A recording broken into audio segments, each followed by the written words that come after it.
नमस्कार, सबसे बड़ा मुद्दा देख रहे हैं आप। मैं हूं आपके साथ शुभम त्रिपाठी। तो 24 की पिक्चर का 22 में ट्रेलर आपने देख लिया है। यूपी में फिर से कमल खिल गया है और योगी के चेहरे पर लड़े गए इस चुनाव ने बता दिया कि यूपी में बड़े से बड़ा मुद्दा योगी और मोदी के चेहरे के आगे फीका पड़ गया है। 22 के रण में जीत हासिल करके बीजेपी अब 24 के पिच को तैयार करने में लगी है और यह इसलिए भी कहा जा रहा है क्योंकि यूपी को फतेह करके ही दिल्ली के किले पर कब्जा करना यह सबसे बड़ी गारंटी मानी जाती है। और ऐसे में सवाल ये उठते हैं कि 2024 का चुनाव क्या अब बीजेपी के लिए आसान हो जाएगा? अगला सवाल जो लोग लगातार सोच रहे हैं कि क्या गुजरात की जगह अब यूपी भी विकास का एक मॉडल बन जाएगा और 22 की तरह 24 में भी क्या मुद्दा विहीन होगा विपक्ष, या फिर 2024 में भी योगी का मैजिक करेगा कमाल? 2024 में क्या टूटेगा जातीय समीकरणों का गणित? ये तमाम वो सवाल हैं जो लोगों के जहन में उठ रहे हैं। इन तमाम सवालों के जवाब तलाशेंगे, लेकिन उससे पहले एक रिपोर्ट आपको दिखा दें।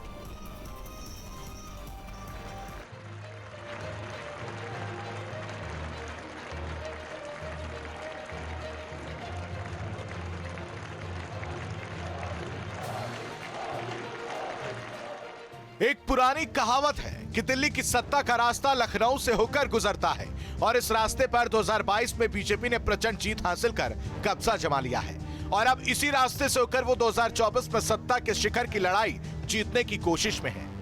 यूपी के नतीजे सिर्फ अगले 5 साल योगी सरकार का ऐलान है या फिर इसके और भी मायने हैं? ये सवाल इसलिए क्योंकि ये नतीजे उस प्रदेश के हैं जो लोकसभा को 80 सीटें देता है। 2014 और फिर 2019 में मोदी को दिल्ली की गद्दी तक पहुंचाने में यूपी का अहम रोल रहा है।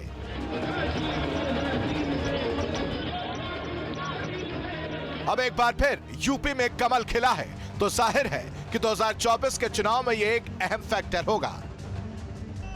2019 में जब लोकसभा में हम दोबारा जीत करके आए तो इस ज्ञानियों ने कहा था कि भाई इस 2019 के जीत में क्या है, ये तो 2017 में ही तय हो गई थी, क्योंकि 2017 में यूपी का रिजल्ट आया था। मैं मानता हूं इस बार भी ये ज्ञानी जरूर कहने की हिम्मत करेंगे कि 2022 के नतीजों ने 2024 के नतीजे तय कर दिए हैं।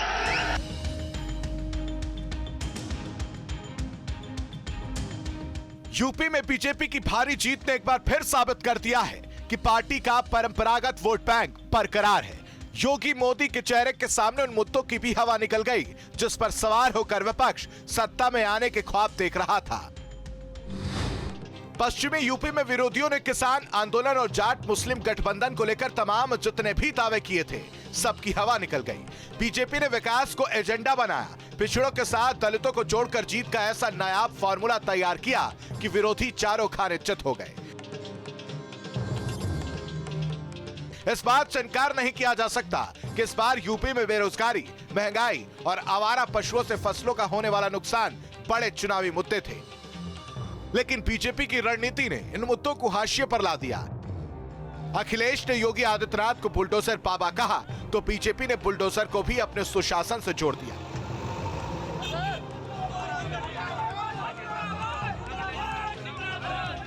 कानून व्यवस्था की बेहतर स्थिति को प्रदेश के अंदर बना करके जो माफिया पहले सत्ता का शागिर्द बन करके प्रदेश में अराजकता फैलाते थे, आज उन माफियाओं की जरूरत नहीं कि किसी गरीब की, किसी व्यापारी की, किसी किसान की संपत्ति पर कब्जा कर सके या किसी बहन बेटी की तरफ टेढ़ी नजरों से देख सके। अगर देखेगा तो प्रदेश सरकार का बुलडोजर भी खड़ा रहता उसकी छाती पर चढ़ने के लिए। यूपी में महिला सुरक्षा और कानून के राज का ऐसा डंका बजा है कि जिसकी गूंज 2024 तक जरूर सुनाई देगी और बीजेपी ने 22 के रण से ही 24 की पिच तैयार करना शुरू कर दिया है। Team news state. तो इस पूरी रिपोर्ट के जरिए आप विषय को समझ गए हैं कि भारतीय जनता पार्टी क्या 22 के इन परिणामों से 2024 को साधने की कोशिश करेगी। इन पर हम तमाम चर्चा में तमाम इन सवालों का जवाब तलाशेंगे। हमारे साथ जो खास मेहमान जुड़ रहे हैं उनका परिचय आपसे करवाते हैं। उमाकांत लखेड़ा वरिष्ठ पत्रकार हमारे साथ जुड़ रहे हैं। समाजवादी पार्टी के प्रवक्ता भुवन जोशी हमारे साथ जुड़ रहे हैं। चंद्रेश कुमार कांग्रेस के प्रवक्ता हमारे साथ जुड़ रहे हैं और अवनीश त्यागी बीजेपी से हमारे साथ जुड़ रहे हैं। आप सभी का स्वागत है न्यूज स्टेट पर।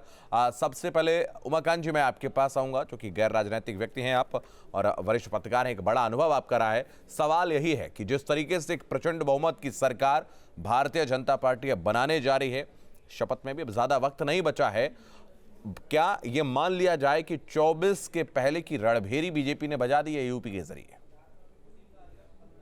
देखिए, ये कहना बहुत जल्दबाजी होगी क्योंकि 2024 में और मई में 2024 की मतलब शुरुआत में, जैसे यहाँ शुरुआत में सर्दियों में चुनाव प्रचार शुरू हुआ, ऐसे 2024 में अभी 2 साल पूरे बचे हुए हैं। तो राजनीति में रोज एक नया पन्ना खुलता है, नया पेज खुलता है।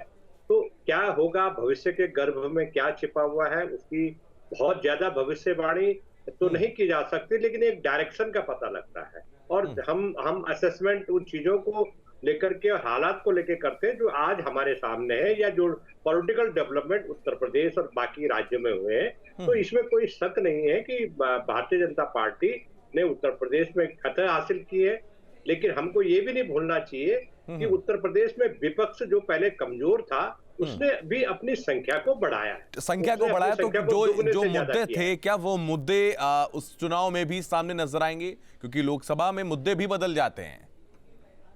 जाहिर से देखिए, लोकसभा में मुद्दे निश्चित रूप से बदलते हैं, लेकिन देखिए उत्तर प्रदेश में जो चुनाव था, ये चुनाव निश्चित रूप से केंद्र की सरकार के पक्ष में और विपक्ष में पूरी बहस चली। प्रधानमंत्री ने राष्ट्रीय मुद्दे उठाए, प्रधानमंत्री और जो केंद्रीय नेता थे वो राष्ट्रीय सुरक्षा के सवाल उठाए, देश की सॉवरेनिटी का, देश की संप्रभुता का कुछ मुद्दे उठाए।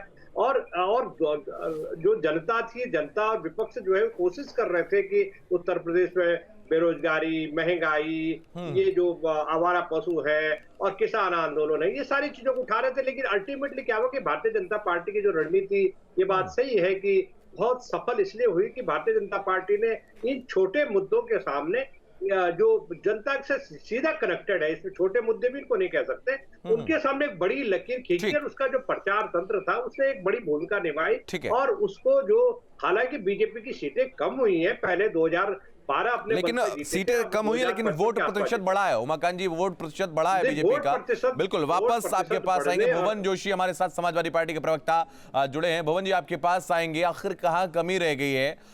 सारे मुद्दे जो आपके द्वारा उठाए गए उन पर भी शिकस्त बीजेपी ने दे दी। आपने किसान आंदोलन से भी जुड़ने की कोशिश की पश्चिम में, इसको भी मुद्दा आपने बनाया।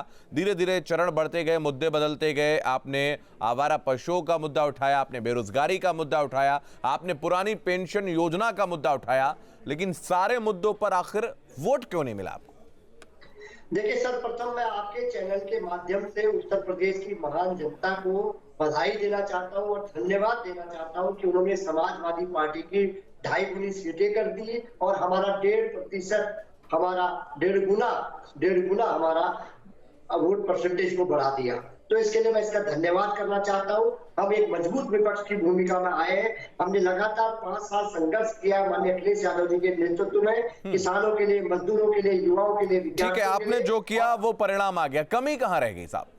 मैं इसका चुनाव परिणाम कल ही आए, पार्टी इसका चिंतन और मनन करेगी। हम 300 के लक्ष्य के साथ उतरे थे, जो सीटें हमारी कम रह गई उस पर चिंतन और मनन होगा। लेकिन इतना क्या भुवन जोशी जी, क्या अखिलेश यादव का अति उतावला होना, अति उत्साहित होना बाधा बन गया है उनके मुख्यमंत्री की कुर्सी तक पहुंचने में? देखिए, मैं कहना चाहता हूँ माननीय अखिलेश यादव जी का नेतृत्व ही एकमात्र ऐसा नेतृत्व है जिसमें कि आज दो धुरी का नेतृत्व हो गया, 2 धुरी की पार्टी रह गई है उत्तर प्रदेश में। केवल अगर कोई 2 पार्टी अगर वहां पर है तो भारतीय जनता पार्टी और समाजवादी पार्टी है, जो हम देखते थे। आज देखिए, बहुजन समाज पार्टी खत्म हो गई है, कांग्रेस का रसातल में चली गई है। केवल अगर 2 राजनीतिक दलों का वहां पर शासन चल रहा है, या तो कोई भारतीय जनता पार्टी के साथ है या समाजवादी पार्टी के। यह हमारे माननीय नेता अखिलेश यादव जी का ही केवल संघर्ष है। ठीक है, ठीक है, वापस आपके पास आएंगे। कांग्रेस से हमारे साथ चंद्रेश कुमार सिंह हैं। चंद्रेश जी, स्वागत है आपका। सवाल यही है, बीजेपी की बात हो रही है क्योंकि वो जीते हैं, एसपी की बात हो रही है, प्रदर्शन अच्छा किया है, टक्कर अच्छी दी है, आपकी बात नहीं हो रही है कहीं भी। आखिर क्यों? आप ऐसा दल रह चुके जिसने सबसे ज्यादा उत्तर प्रदेश में शासन किया है, आज आप कहां खड़े हैं? देखिए, सबसे पहले तो प्रदेश की जनता ने जो जनादेश दिया है उस जनादेश का मैं सम्मान करता हूं। जनता का निर्णय हमारे शर्म आते। इस देश में स्वतंत्रता के बाद देशवासियों ने, प्रदेशवासियों ने लंबे समय तक कांग्रेस को अपना प्यार दिया और लंबे समय तक हमने देश प्रदेश का सेवा भी किया। वर्तमान परिस्थिति में जो निर्णय आए हैं वो कांग्रेस पार्टी के आशा के विपरीत हैं। हमने ये मानकर चल रहे थे कि कम से कम गोवा में, पंजाब में और उत्तराखंड में हमारी सरकार बनेगी, लेकिन ऐसा नहीं हुआ। तो निश्चित रूप से हम अपना आत्मचिंतन, आत्ममनन करेंगे, अपने कार्यों की समीक्षा करेंगे कि हमसे कहां गलती हुई। ठीक है, गोवा या की, कहां गलती उत्तराखंड हो में, रही है। मणिपुर की तो चलिए आपने बात की, उत्तर प्रदेश में क्या आकलन था?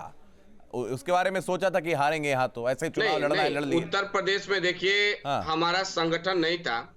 प्रियंका गांधी जी उत्तर प्रदेश की राजनीति सोचने में वाली बात तो लगातार यही है मुद्दे की तरफ। चंद्रेश जी, सोचने वाली तो बात यही है कि आप ऐसा छोटा मोटा दल तो है नहीं, कोई क्षेत्रीय पार्टी नहीं है, कोई जो कुकुर मुत्ते की तरह उगाती है चुनाव से पहले, वैसी पार्टी भी नहीं है। आपने देश पे सबसे ज्यादा राज किया, आपने प्रदेश पे सबसे ज्यादा राज किया है।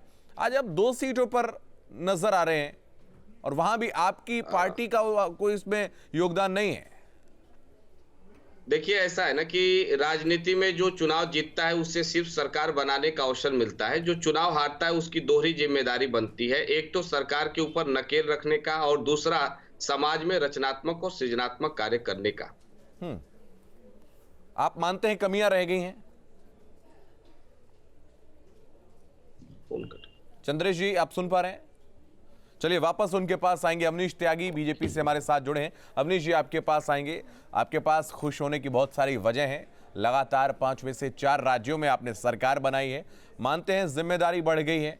यूपी मॉडल जिसको लेकर अब चर्चा होने लगी है, गुजरात मॉडल की तरह, क्या वो मुद्दा बनेगा आगामी लोकसभा चुनाव में?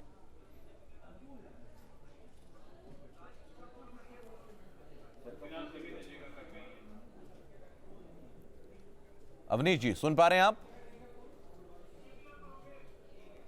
चलिए हम जुड़ने की कोशिश करेंगे, लेकिन उससे पहले आपको बता दें, लगातार भारतीय जनता पार्टी ने दूसरी बार उत्तर प्रदेश में बीजेपी की जो है वो सरकार वो आ गई है और पूर्ण बहुमत के साथ सरकार बनाने जा रही है भारतीय जनता पार्टी। योगी आदित्यनाथ ने इस्तीफा भी दे दिया और शपथ की तैयारी भी होने लगी। लखेड़ा साहब, आपके पास आएंगे, चूंकि हमारे बाकी लोग भी जो पहले से जुड़े हैं उनसे भी हम चर्चा करेंगे, जैसे ही उनसे संपर्क होगा आपके पास आएंगे। सवाल यही है कि प्रचंड बहुमत की सरकार, मुद्दे बदलते चले गए पहले चरण से लेकर और अंतिम चरण तक, और बीजेपी ने हमेशा हावी रही है सारे, अगर हम चरणों की बात करें। अंत में पूर्वांचल में थोड़ा सा कहीं फाइट मिली है, अंतिम चरण में वो हुई।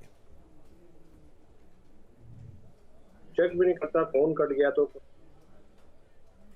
जी चलिए, तो हम दोबारा जुड़ने की कोशिश करेंगे। संपर्क में थोड़ी सी बाधा आ रही है। अवनीश त्यागी बीजेपी से हमारे साथ जुड़े। अवनीश जी, सुन पा रहे हैं आप? अवनीश जी, आवाज मिल रही है आपको? सुन रहे हैं आप? जी, मेरा प्रश्न, आवाज मिली है, अब आवाज मिल गई है। ठीक है, मेरा प्रश्न आपसे यही है कि 5 में से 4 राज्यों में आपने सरकार बना ली है, मानते हैं कि अब जिम्मेदारी बढ़ गई, और खासतौर पर उत्तर प्रदेश के परिप्रेक्ष्य में अगर हम बात करें, यूपी मॉडल का जिक्र लगातार हो रहा है गुजरात मॉडल की तरह। तो लोकसभा चुनाव आने वाले समय में होने वाला है, 24 में चुनाव है, यूपी मॉडल को आप लेकर जाएंगे, कितनी बड़ी जिम्मेदारी है?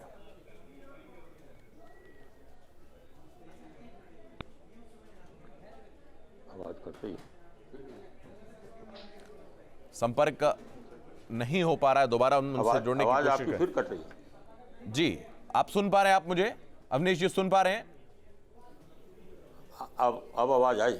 हाँ, अब आवाज आई है। बिल्कुल। कितनी बड़ी जिम्मेदारी अब है, क्योंकि आप 4 राज्यों में सरकार बना चुके हैं दोबारा, और उत्तर प्रदेश की अगर हम बात करें, यूपी मॉडल को लेकर लगातार चर्चा हो रही है, 24 में लेकर जाएंगे, यूपी मॉडल को कैसे पेश करेंगे, कितनी बड़ी जिम्मेदारी है? देखिए, भाजपा अपनी जिम्मेदारी को हमेशा हेलो जी, मैं सुन पा रहा हूं, बोलिए आप। हेलो जी बोलिए। भाजपा अपनी जिम्मेदारी को हमेशा गंभीरता से लेती रही है। नीति, नियत और हेलो जी बोलिए अवनीश जी, सुन पा रहे हैं, आप अपनी बात पूरी करिए। भाजपा हमेशा जनता के हित को लेकर और सेवा ही संगठन के आधार पर हमेशा काम करती रही है। उसका मॉडल अधिक से अधिक जनता को योजनाओं का लाभ पहुंचाना रहा है। इसी वजह से हम 4 राज्यों में अपनी सरकार बनाने में कामयाब रहे हैं और 37 साल बाद उत्तर प्रदेश में भारी बहुमत के साथ फिर सरकार बना रहे हैं। तो हमारी योजनाओं को लाभ दिया है, जनता का हम पे भरोसा जमा है। भरोसे के आधार पर फिर हम जाएंगे और लोकसभा में भी 24 में भी फिर हम पूरी सरकार बनाएंगे। ठीक है भुवन जोशी, एक बार फिर से आपका रुख करूंगा। अखिलेश यादव की अगर हम बात करें, जब से रिजल्ट आया उसके बाद से तो बड़े दुखी नजर आ रहे हैं, कोई सरकार नहीं बना पाया, जाहिर सी बात दुखी है। कमियां बहुत सारी रह गई हैं, लगातार आपके जो कार्यकर्ता हैं, नेता हैं, वो सवाल खड़े कर रहे हैं आपके प्रदेश नेतृत्व पर, खासतौर पर आपके प्रदेश अध्यक्ष पर भी। देखिए, मैं कहना चाहता हूँ, अगर आप ये कह रहे हैं कि माननीय अखिलेश यादव जी के चेहरे पे मुरझावट आ गई है, तो ये गलत फहमी है। इसका मतलब आप माननीय अखिलेश यादव जी को नहीं जानते। मैं उनका एक कार्यकर्ता हूँ और मैं जानता हूँ कि अगर माननीय अखिलेश यादव जी के चेहरे पे मुस्कान रहती है और वो मुस्कान ही अपने से साधारण कार्यकर्ताओं को ताकत देने का काम करती है। और सरकारें आती है, जाती है, लेकिन हमारी जो संघर्ष की पार्टी है, संघर्ष से उठी हुई पार्टी है, लगातार हमने संघर्ष किया। आप देखिए, हमारा वोट परसेंटेज भी बढ़ा, हमारी सीट बढ़ी है, लेकिन हम जादुई आंकड़ा नहीं पा पाए। लेकिन उसके लिए हम संघर्ष करेंगे और संघर्ष करेंगे। यहाँ के किसानों के लिए, मजदूरों के लिए हमारे नेता हमको ताकत देते हैं और हम उस ताकत से जनता के बीच में जाते हैं। ठीक है भुवन जी, चूंकि आप पार्टी का पक्ष रखने के लिए बैठे हैं, आप ये बात बोलेंगे, लेकिन अखिलेश यादव का चेहरा ये बता रहा था और ये जाहिर कर रहा था कि आखिर क्या वो सोच रहे होंगे। मेरी शुभकामनाएं आपके साथ हैं। बहुत बहुत धन्यवाद। उमाकांत लखेड़ा साहब हमारे साथ जुड़े थे, वरिष्ठ पत्रकार। भुवन जोशी समाजवादी पार्टी से, चंद्रेश कुमार कांग्रेस के प्रवक्ता हमारे साथ जुड़े थे और अवनीश त्यागी हमारे साथ बीजेपी से जुड़े थे। आप सभी का बहुत धन्यवाद। तो सवाल यही है कि जिन मुद्दों को लेकर बीजेपी ने उत्तर प्रदेश में पुनर्वापसी की है, क्या ये मुद्दे लोकसभा चुनाव में भी हावी होंगे? यूपी मॉडल को आखिर कैसे बीजेपी लेकर जाएगी? क्या गुजरात मॉडल की तरह यूपी मॉडल का भी जलवा जो है वो लोकसभा चुनाव में देखा जाएगा? ये एक बड़े सवाल हैं जो लगातार लोगों के जहन में उठ रहे हैं। इस खास कार्यक्रम में फिलहाल इतना ही। आप लगातार बने रहिए न्यूज़ स्टेट के साथ।